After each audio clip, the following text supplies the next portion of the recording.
Hi everyone, welcome back to our channel. இன்னைக்கு நம்ம சேனல்ல செட்டிநாடு சுவையில் மீன் குழம்பு தாங்க செய்ய போகிறோம். இது மாதிரி ஒரு டைம் செஞ்சு பாருங்க. மீன் குழம்புல மீனோட சுவையும் மனமும் அவ்வளோ அற்புதமாக இருக்குங்க.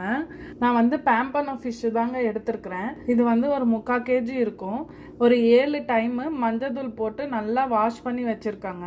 குழம்பு செய்யறதுக்கு ஃபஸ்ட்டு நம்ம மசாலாஸ் வந்து கிரைண்ட் பண்ணி வச்சுக்கணும். ஒரு மிக்சி ஜாரில் 2 முழு பூண்டு எடுத்து உரிச்சு வச்சுருக்காங்க. இதை மிக்சி ஜாரில் ஆட் பண்ணிக்கலாங்க. இஞ்சி வந்து ஒரு ஸ்மால் துண்டு எடுத்து வச்சுருக்கேன், ஆட் பண்ணிக்கலாம். மீன் குழம்புக்கு எப்போதுமே பூண்டு வந்து அதிகமாக சேர்த்துக்கணுங்க. இஞ்சி சின்னதாக ஒரு துண்டு மட்டும் சேர்த்துக்கிறேங்க. இதை கிரைண்ட் பண்ணிக்கலாங்க. கிரைண்ட் பண்ணிவிட்டு உங்களுக்கு காட்டுறேங்க. பாருங்க, பூண்டு இஞ்சி அரைச்சாச்சு, இருக்கட்டும். அடுத்தது அதே மிக்சி ஜாரில் பெரிய வெங்காயம் 1 பெருசாக எடுத்து கட் பண்ணி வச்சுருக்கேன். இதையும் நல்லா பேஸ்ட் மாதிரி அரைச்சிக்கலாங்க. அரைச்சிட்டு உங்களுக்கு காட்டுறேங்க. பாருங்கள், ஆனியனு கிரைண்ட் பண்ணியாச்சு. நெக்ஸ்ட்டு அதே மிக்சி ஜாரில் தக்காளி கிரைண்ட் பண்ணிக்கணுங்க.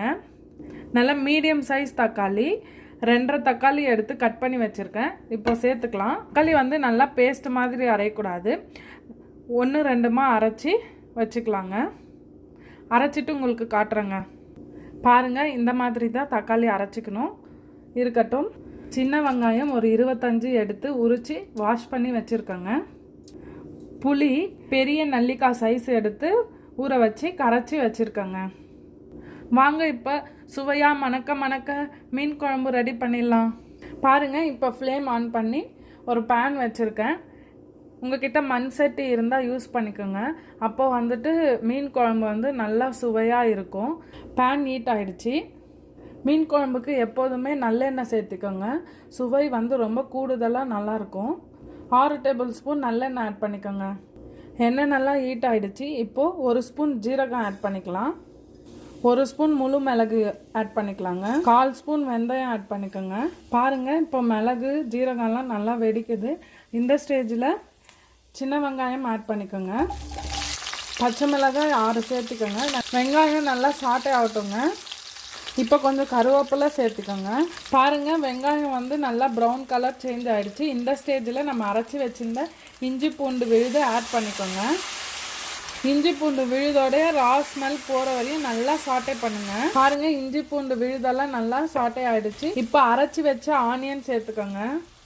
ஆனியனுடைய ரா ஸ்மெல் போகிற வரையும் நல்லா சாட்டை பண்ணுங்க. ஆனியன் வந்து நல்லா சாட்டை ஆகிடுச்சு. இந்த ஸ்டேஜில் அரைச்சி வச்ச டொமேட்டோ சேர்த்துக்கோங்க. டொமேட்டோ நல்லா சாட்டை பண்ணுங்க. நம்ம மசாலாஸ்லேருந்து ஆயில் நல்லா பிரிஞ்சு வர வரைக்கும் சாட்டை பண்ணணுங்க. ஃப்ளேம் ஹை டு மீடியம் வச்சு நல்லா சாட்டை பண்ணிக்கோங்க. பாருங்கள், நம்மளுடைய மசாலாஸ் எல்லாம் நல்லா வதங்கி வந்திருக்கு. ஆயிலும் தனியாக பிரிஞ்சு வருது பார்த்தீங்களா? இந்த ஸ்டேஜில் தனி மிளகாய்த்தூள் 1 டேபிள் ஸ்பூன் ஆட் பண்ணிக்கோங்க. ஸ்பைசஸ்லாம் ஆட் பண்ணும்போது ஃப்ளேம் வந்து சிம்மில் வச்சுடுங்க. மீன் குழம்பு பொடி 2.5 டேபிள் ஸ்பூன் ஆட் பண்ணுறேங்க. மஞ்சள் தூள் 1/4 டீஸ்பூன். சால்ட்டு உங்கள் டேஸ்ட்டுக்கு ஏற்ப ஆட் பண்ணிக்கோங்க. தனியாத்தூள் 1 டீஸ்பூன் ஆட் பண்ணிக்கிறேங்க. இந்த குழம்பு பொடி தனியாத்தூள் எவ்வளோ சேர்க்குறீங்களோ அதுக்கேற்ற மாதிரி தான் குழம்போடைய திக்னஸ் வரும். உங்களுடைய காரத்துக்கு ஏற்ற மாதிரி உங்கள் டேஸ்ட்டுக்கு ஏற்ற மாதிரி சேர்த்திக்கோங்க. ஆனால் நான் எடுத்துருக்கிற இந்த ஃபிஷ்ஷுக்கு நான் சேர்த்துக்கிற ஸ்பைசஸ் வந்து கரெக்டாக இருக்குங்க. நல்லா மிக்ஸ் பண்ணி விட்டுக்கோங்க. மிக்ஸ் பண்ணி விட்டுட்டு புளி தண்ணி ஆட் பண்ணிக்கோங்க. நல்லா மிக்ஸ் பண்ணி விடுங்க. ஃப்ளேம் வந்து இப்போ மீடியமில் வச்சுக்கோங்க. புளி தண்ணி ஆட் பண்ணிவிட்டு ஃப்ளேம் வந்து மீடியமில் வச்சுட்டு ஒரு 2 மினிட்ஸ் அப்படியே விடுங்க. இப்போ வாட்டர் ஆட் பண்ணிக்கோங்க. நல்லா மிக்ஸ் பண்ணி விட்டுருங்க. ஃப்ளேம் வந்து ஹையில் வச்சுடுங்க. பாருங்கள், நான் இந்த பெரிய டம்ளரில் தான் 2 டம்ளர் தண்ணி ஊற்றிருக்கேங்க. இப்போ ஃப்ளேம் ஹையிலே இருக்கட்டும். க்ளோஸ் பண்ணி ஒரு 5 மினிட்ஸு கொதிக்க விடுங்க. இப்போ 5 மினிட்ஸ் ஆகிடுச்சு. ஓப்பன் பண்ணி செக் பண்ணிடலாங்க. பாருங்கள், நம்மளுடைய மீன் குழம்பு எவ்வளோ சூப்பராக கொதிச்சிட்ருக்குன்னு. மிக்ஸ் பண்ணி விட்டுக்கலாம். இந்த ஸ்டேஜில் சால்ட் ஆட் பண்ணணும் அப்படின்னா டேஸ்ட் பார்த்துட்டு ஆட் பண்ணிக்கோங்க. இப்போ நான் எதுவும் ஆட் பண்ணல. இன்னும் நல்லா கொதிக்கணுங்க மீன் குழம்பு. பண்ணி விட்டுடலாம். நெக்ஸ்ட்டு ஒரு 5 மினிட்ஸ் கழித்து செக் பண்ணலாங்க.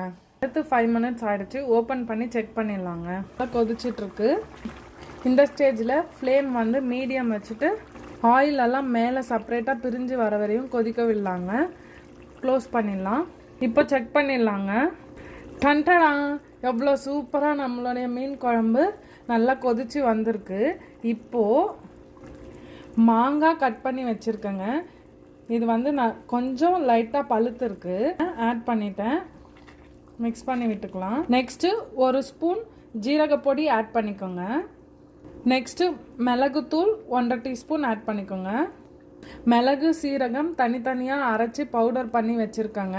மிளகு ஜீரகம் ரோஸ்ட் பண்ணாததுங்க. இப்போ கொஞ்சம் கறி லீவ்ஸ் ஆட் பண்ணிக்கோங்க. மிக்ஸ் பண்ணி விட்டுக்கோங்க. நெக்ஸ்ட்டு மீன் துண்டுகளெல்லாம் ஆட் பண்ணிக்கலாம். தண்ணி இருந்தால் பிழிஞ்சிட்டு ஆட் பண்ணிக்கோங்க. பாருங்கள், நம்மளுடைய மீன் துண்டுகளெல்லாம் ஆட் பண்ணிட்டேன். லைட்டாக ப்ரெஸ் பண்ணி விட்டுக்கோங்க, போதும், கலக்கி விட வேண்டாம். பாருங்கள், நம்மளுடைய மீன் துண்டுகளெல்லாம் ஆட் பண்ணியாச்சு. இப்போ வந்து ஃப்ளேம் வந்து ஃபுல் ஸ்லோவில் வச்சுடுங்க. க்ளோஸ் பண்ணிடலாம். 5 மினிட்ஸ் விட்டால் போதுங்க. மீனெல்லாம் நல்லா குக் ஆகிடும். 5 மினிட்ஸ் ஆகிடுச்சுங்க. நம்மளுடைய மீன் குழம்பு செக் பண்ணிடலாம். டன்டாடா, எவ்வளோ சூப்பராக இருக்குது பாருங்க. இப்போது கொஞ்சம் பொடியாக நறுக்கி வச்ச கருவேப்பிலையிலையே சேர்த்துக்கலாங்க. அதான் நம்மளுடைய சுவையான மீன் குழம்பு சூப்பராக ரெடி ஆயிடுச்சு. ஃப்ளேம் ஆஃப் பண்ணிடலாம். சர்விங் பிளேட்க்கு ட்ரான்ஸ்ஃபர் பண்ணிடலாங்க. பாருங்கள், நம்மளுடைய மீன் குழம்பு பார்க்கவே எவ்வளோ சூப்பராக இருக்குது. இப்போவே சாப்பிடணும் போல் இருக்கு இல்லைங்க. நம்மளுடைய மீனெல்லாம் எவ்வளோ சூப்பராக வெந்திருக்கு. இந்த ப்ரிப்பரேஷனில் சேர்த்திருக்க நல்லெண்ணெய், சின்ன வெங்காயம், கறி லீவ்ஸு, பெப்பர், ஜீரா, வெந்தயம் எல்லாம் உடம்புக்கு ரொம்ப நல்லதுங்க. ஸோ இந்த மாதிரி டைமு ட்ரை பண்ணி பாருங்கள். Also cos well with dosa, idli, rice. நான் வந்து மீன் குழம்பு செய்யணுன்னா எப்பயுமே ஒரு நாள் முன்னாடி நைட்டே செய்து வச்சுடுவேங்க. இல்லாது அட்லீஸ்ட் ஒரு 4 hours முன்னாடியாவது செய்து வச்சுடுவேங்க. அப்போ தான் அந்த மீனில் புளிப்பு, காரம் எல்லாமே சேர்ந்து சூப்பராக இருக்குங்க. இந்த ப்ரிப்ரேஷன் வந்து ஒரு 3 days வரையும் வச்சு சாப்பிட்லாம். ஹோப் இந்த வீடியோ வந்து உங்களுக்கு வந்து நல்லா யூஸ்ஃபுல்லாக இருக்கும்னு நினைக்கிறேங்க. நம்ம சேனல் இதான் ஃபஸ்ட் டைம் பார்க்குறீங்கன்னா ப்ளீஸ் சப்ஸ்கிரைப் பண்ணுங்கள். அதோடு பக்கத்தில் இருக்கிற பெல் ஐக்கானையும் ப்ரெஸ் பண்ணிக்கோங்க. ஆல் பட்டனையும் கிளிக் பண்ணிக்கோங்க. ஸோ தட் நான் போடுற ஒவ்வொரு வீடியோவும் உங்களுக்கு நோட்டிஃபிகேஷனாக வரும். உங்களுக்கு ரொம்ப யூஸ்ஃபுல்லாகவும் இருக்குங்க. இந்த வீடியோ உங்களுக்கு பிடிச்சிருந்ததுன்னா ஷேர் பண்ணுங்கள், லைக் பண்ணுங்கள், கமெண்ட் பண்ணுங்கள். Eat healthy, live healthy. Bye bye, வணக்கம், நன்றி.